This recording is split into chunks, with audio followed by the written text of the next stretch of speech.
बिरादरान मिल्लत इस्लामिया, कुरान पाक के अंदर रब कायनात इरशाद फरमाता है, फसल्ली लिरब्बिका वन्हर।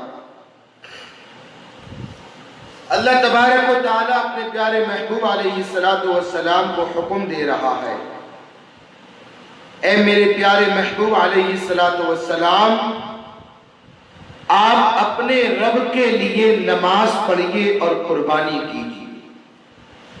कुरान पाक के अंदर अल्लाह तबारक व तआला ये अपने महबूब को हुक्म दे रहा है और ये पूरी उम्मत के लिए है कि मेरे महबूब, आप अपने रब के लिए नमाज पढ़िए और कुर्बानी कीजिए। हजरात मुहतरम, कुर्बानी जो है वो इस्लाम की एक अजीम निशानी है, इस्लाम की एक अजीम पहचान है, इस्लाम की एक बहुत बड़ी शनाख्त है। कुर्बानी हमारे प्यारे आका अलैहिस्सलातु वस्सलाम की सुन्नत है।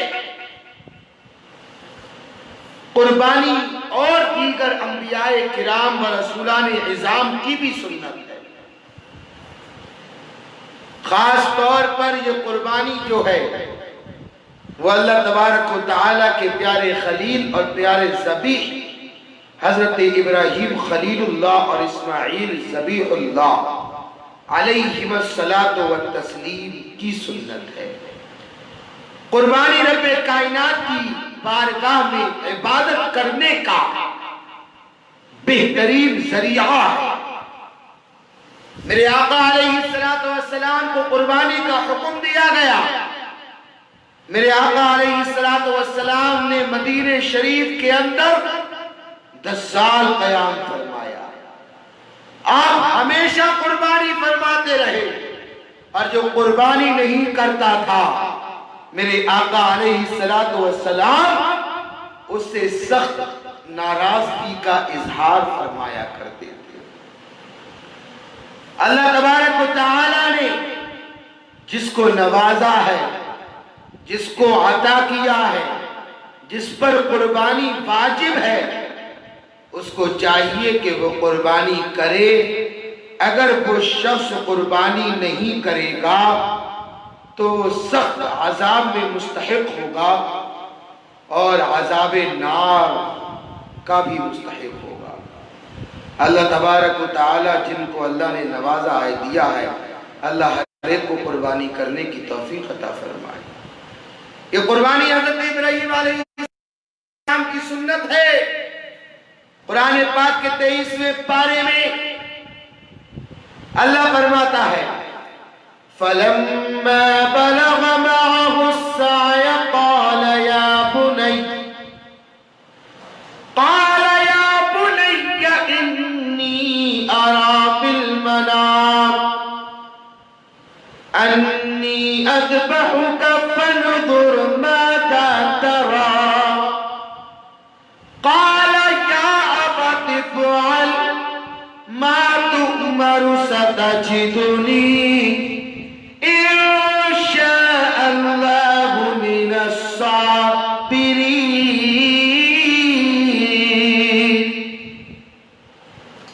जब हजरत इब्राहीम अलैहिस्सलातु वस्सलाम ने ख्वाब देखा, आयत का मफहूम बयान कर रहा हूं। हजरत इब्राहीम अलैहिस्सलातु वस्सलाम ने ख्वाब देखा कि कोई उनसे कह रहा है कि जो चीज तुम्हें सबसे ज्यादा प्यारी है उसको अल्लाह की बारगाह में कुर्बान कर दीजिए। आप उठे, जानवरों को ज़िबा कर दिया, फिर रात में यही ख्वाब आया, फिर सुबह जानवरों को ज़िबा कर दिया, फिर ख्वाब आया तो अपने बेटे को लेके चल दिए।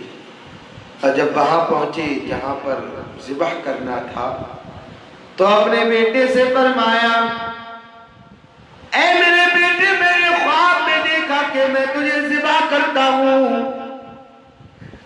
ऐ मेरे बेटे, अब तू बता तेरी क्या राय है?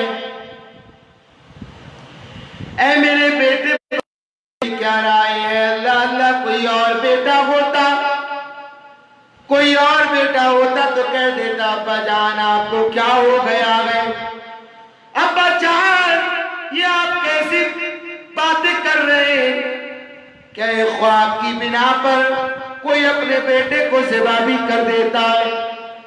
अल्लाह अल्लाह, अगर कोई और बेटा होता तो अपने बाप को तरह तरह की सुनाता, मगर अल्लाह अल्लाह बेटे ने क्या कहा, काला या अबत फ़अल मा तुअमर सतजिदुनी इंशाअल्लाहु मिनस साबिरीन। सआदतमंद बेटे ने जवाब दिया, ऐ मेरे बाप कीजिए, ऐ मेरे बाप कीजिए जिस बात का आपको हुक्म दिया गया है। अल्लाह अल्लाह, जिस बात का आपको हुक्म दिया गया है कीजिए, क्योंकि नबी का ख्वाब कभी झूठा नहीं हो सकता और यह ख्वाब देखने वाला भी नबी है और जिसको ख्वाब बताया जा रहा है वो भी नबी है और नबी का ख्वाब कभी झूठा नहीं हो सकता, क्योंकि नबी के ख्वाब में शैतान आ नहीं सकता। तो सआदतमंद बेटे ने जवाब दिया, ऐ मेरे बाप कीजिए जिस बात का आपको हुक्म दिया गया। अनकरीब अगर अल्लाह ने चाहा तो आप मुझे सब्र करने वालों में से पाएंगे। सुभान अल्लाह, ये फैज़ान नजर था या के मकतब की करामत थी, ये फैज़ान नजर था या के मकतब की करामत थी, सिखाए किसने इस्माइल को आदाब फरजंदी। अल्लाह अल्लाह, जब हज़रत इब्राहीम अलैहिस्सलातु वस्सलाम अपने बेटे को लेके चले थे ना, तो शैतान ने हजरत हाजरा के पास पहुंचा और कहा कि क्या आपको मालूम है आपके शौहर आपके बेटे को कहाँ लेके गए? कहा कहाँ लेके गए? दावत में लेके गए। कहा नहीं, आपके शौहर आपके बेटे को ज़िबा करने ले गए। कहा बड़ा अजीब खबीस मालूम देता है, क्या कोई बाप भी अपने बेटे को ज़िबा कर सकता है? तो शैतान ने कहा वो ये समझते हैं कि उन्होंने ख्वाब देखा और वो ख्वाब को सच्चा समझ बैठे हैं और उस ख्वाब को अल्लाह का हुक्म समझ बैठे हैं। हज़रत हाजरा चाहती थी कि अल्लाह के नबी का ख्वाब झूठा नहीं हो सकता। कहा अगर मेरे शौहर ने ख्वाब देखा है तो वो अल्लाह के नबी और नबी का ख्वाब झूठा नहीं हो सकता, और तू मुझे शैतान मालूम देता है।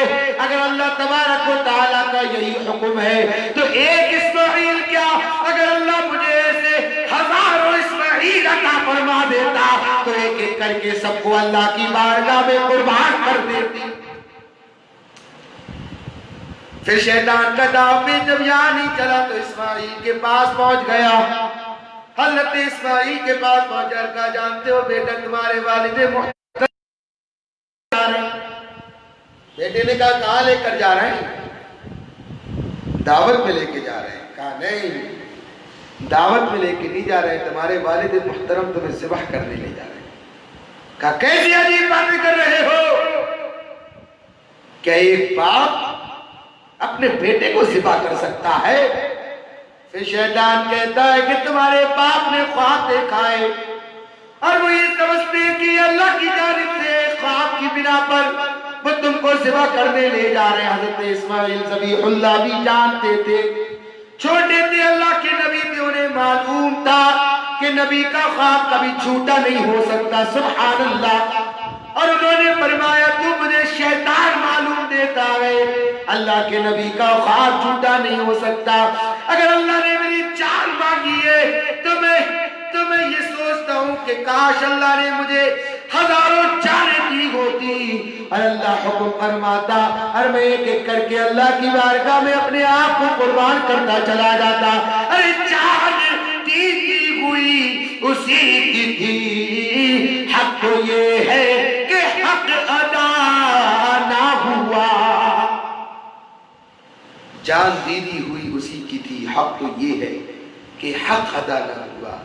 अल्लाह अल्लाह अल्लाह अल्लाह ये है। फिर हज़रत इब्राहीम अलैहिस्सलाम ने हज़रत इस्माइल को ज़िबा किया तो अल्लाह ने जिब्रील अमी से फरमाया, जिब्रील अमी देरी मत करो, जल्दी जाओ जन्नत से एक मेंढा लो और इस गले पे छुरी चलने से पहले पहले इस्माइल को हटा दो और ये मेंढा वहाँ रख दो ताकि इस्माइल की गर्दन ना कटे, ये मेंढा कट जाए। हज़रत जिब्रील अमी बहुत तेज़ी से जन्नती मेंढा लेके पहुँचे और हज़रत इब्राहीम ने छुरी चलाई और जब आँखें खोली तो बेटा हज़रत इस्माइल एक जगह खड़े होकर साइड से मुस्कुरा रहे हैं और वो मेंढा ज़िबा हो गया। सुभान अल्लाह। इस तरीके से हज़रत इब्राहीम अलैहिस्सलातु वस्सलाम की सुन्नत को अल्लाह ने कुरान में फरमाया, व तरकना अलैहि फिल आखिरीन सलामुन अला इब्राहीम, और हमने आखिर तक हज़रत इब्राहीम अलैहिस्सलातु वस्सलाम की सुन्नत को बाकी रखा। सलाम हो हज़रत इब्राहीम अलैहिस्सलातु वस्सलाम पर। तो अब मैं आखिर में बताता हूँ कुर्बानी क्या है। वो तारीख 10 ज़िलहिज्जा की थी। तो कुर्बानी जो है, कुर्बानी कहते किसे हैं, कुर्बानी की तारीफ क्या है, कुर्बानी की परिभाषा क्या है। मखसूस दिन में मखसूस जानवर को बनियत तकर्रुब ज़िबह करने का नाम कुर्बानी है। खास दिन में खास जानवर को अल्लाह की रज़ा के लिए सवाब की नियत से ज़िबह करने का नाम कुर्बानी है।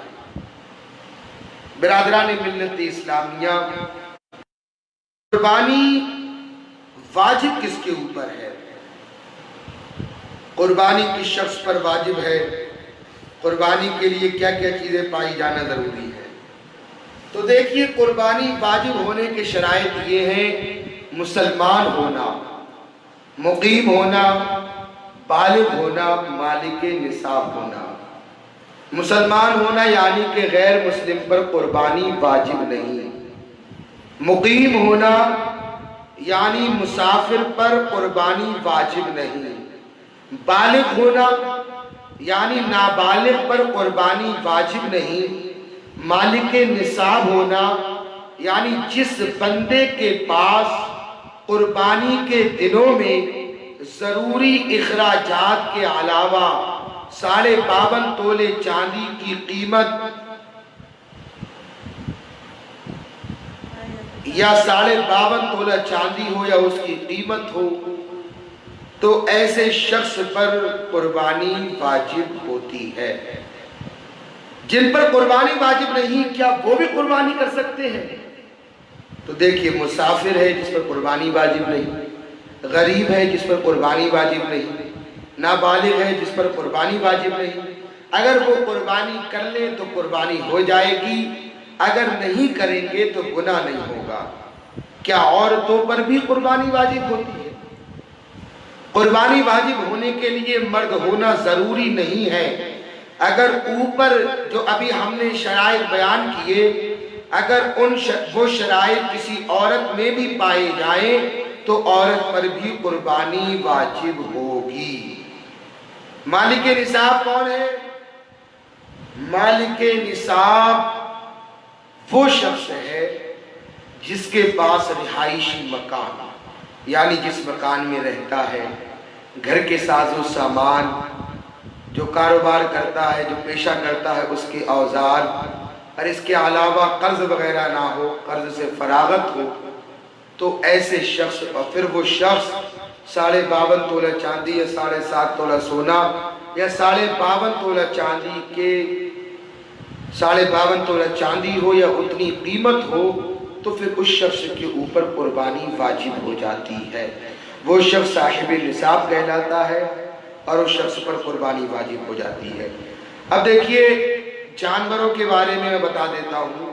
वो जानवर जिनकी कुर्बानी जायज़ नहीं है, वो जानवर जिनकी कुर्बानी जायज़ नहीं है, लंगड़ा हो जो कुर्बान गाह तक अपने पाँव से चल कर ना जा सके, ऐसा जानवर जो लंगड़ा है और लंगड़ापन इतना है कि जिस जगह उसे कुर्बान करना है उस जगह पर वो अपने आप से चल के ना जा सके, तो ऐसे जानवर की कुर्बानी जायज़ नहीं है।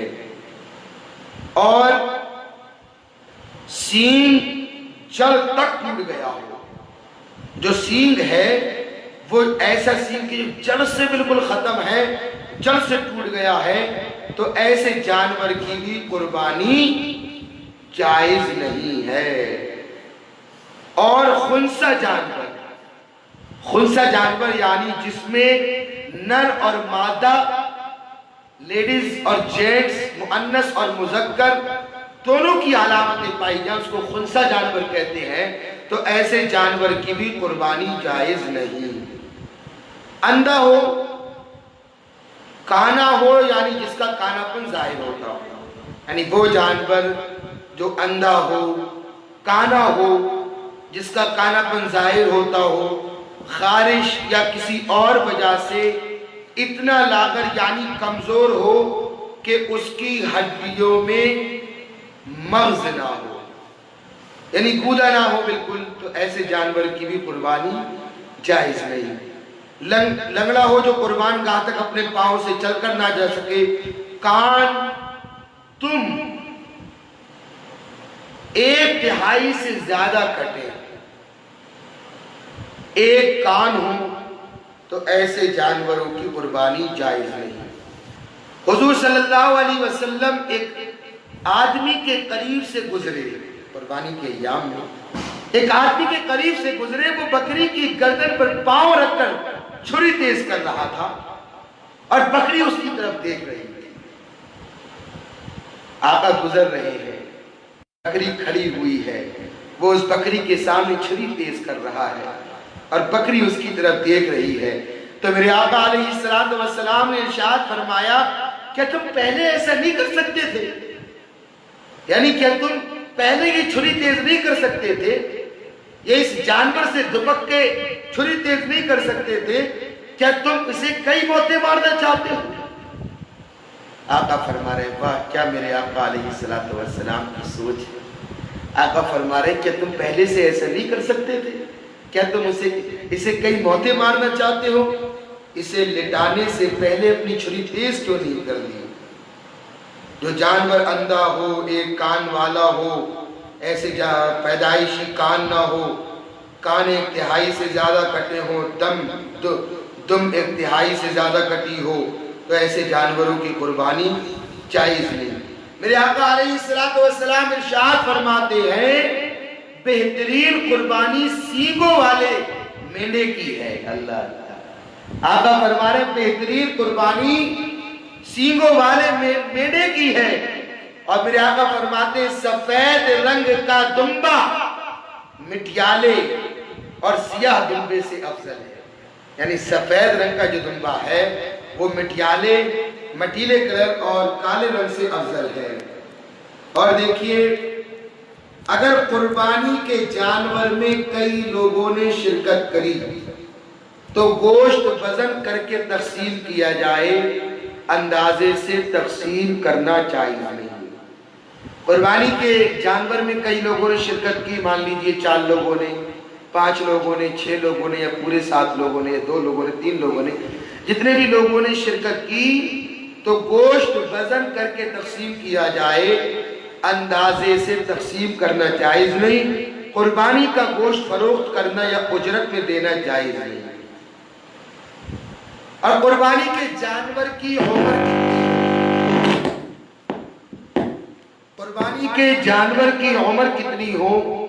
ऊंट 5 साल का हो, भैंस या उस बराबर के जानवर 2 साल के हो, और बकरा 1 साल का हो।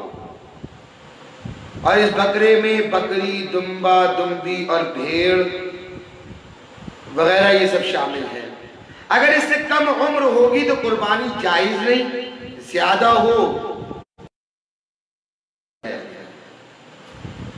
हाँ, दुम्बा या भेड़ का 6 महीने का बच्चा अगर इतना बड़ा हो कि दूर से देखने में साल भर का मालूम होता हो तो उसकी कुर्बानी जायज है।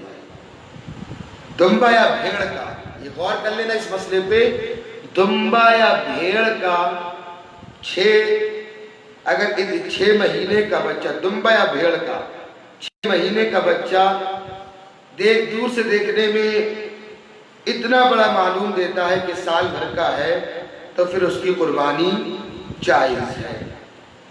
ये मैंने कुर्बानी के ज़रूरी मसाइल बताए। और एक मसला ये है, लोग पूछते हैं क्या हजरत कुर्बानी वाले जानवर में अकीक़े के लिए भी हम हिस्सा ले सकते हैं? बिल्कुल ले सकते हैं। अगर कुर्बानी का जानवर है, बड़ा जानवर है, मान लीजिए 5 हिस्से हैं, 2 हिस्से कुर्बानी के ले लें या 1 हिस्सा, या जितने भी हिस्से चाहे अकीक़े के ले लें, बाकी 2 हिस्से कुर्बानी के 5 हैं, 2 अकीक़े कर लिए, कोई हरज नहीं, कुर्बानी भी कबूल हो जाएगी, अकीक़ा भी कबूल हो जाएगा। लेकिन दोस्तों एक बात याद रखना, कुर्बानी आप करें तो अल्लाह की रजा के लिए करें, दिखावा बिल्कुल ना हो, रियाकारी बिल्कुल ना हो, खुलूस हो। ये नहीं कि आप जानवर खरीद के लाए, कोई किसी ने पूछा भाई कितने का लेके आए हो, तो लाए थे 10,000 का, बता रहे हैं 15,000 का, अल्लाह अल्लाह, लाए थे 12,000 का, बता रहे हैं 14,000 का, तो ये सब हराम है। ऐसे शख्स पर इताब नाज़िल होगा, ऐसा शख्स सख्त गुनहगार है और सजा का मुस्तहिक होगा। अपने जानवरों की नुमाइश कर रहे, गली कूचों में उसे लेके घूम रहे, लोगों को दिखा रहे, देखो मेरा बकरा इतना बड़ा है, मेरा बकरा। ये हदीस पाक है कि जो भी जानवर लो खूब तरोताजा, मोटा, फरमा हो, आला कीमत का हो, लेकिन ये नहीं गली कूचों में उसकी नुमाइश करते फिरे। कुर्बानी के अंदर खुलूस होना चाहिए, अल्लाह की रजा होना चाहिए, सवाब की नियत होनी चाहिए। और अल्लाह ने अगर नवाजा, हमारे आका अलैहिस्सलातु वस्सलाम ने, दोस्त जानते हो हमारे प्यारे आका अलैहिस्सलातु वस्सलाम ने